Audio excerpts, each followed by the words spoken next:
اعوذ باللہ من الشیطان الرجیم بسم اللہ الرحمن الرحیم اللہم صلی علی محمد وآل محمد وعجل فرجہم۔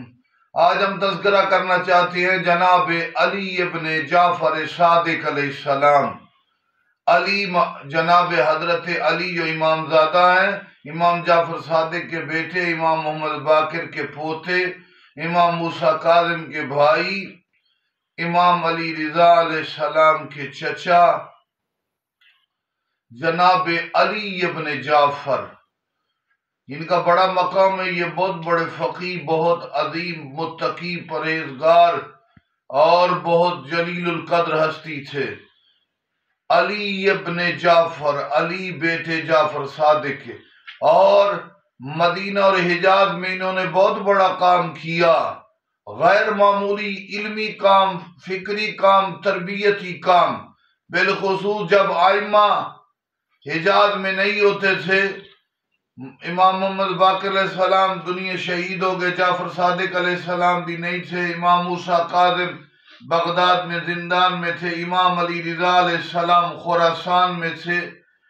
تو انہی ادوار میں مدینہ میں ان کی جگہ پر بیٹھ کے ائمہ کی نیابت میں درس پڑھانا، حجاز کو سنبھالنا، پورے علاقے کو کور کرنا، تمام لوگوں کو دینی علوم پہنچانا۔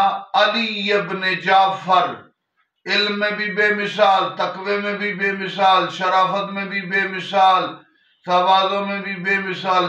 امام محمد تقی علیہ السلام ایک دفعہ آئے تو یہ ان کی تعظیم کے لیے کھڑے ہو گئے۔ ایک خوش آمدی نے کہا، آپ نے کا احترام کیوں کیا؟ یہ تو بچہ ہے۔ اپنی داڑھی کو پکڑ کے کہتے ہیں کہ میں اس سفید داڑھی کا کیا کروں جسے خدا نے امامت کے لیے نہیں بنایا۔ تو بہت بڑا غیر معمولی کام ہے حجاز میں اور باقی مقامات پر تبلیغ دین، دین بچانا، دین کا کام کرنا، دین کو بڑھانا، تبلیغ کرنا، علمی فیوضات کے دریا بہانا۔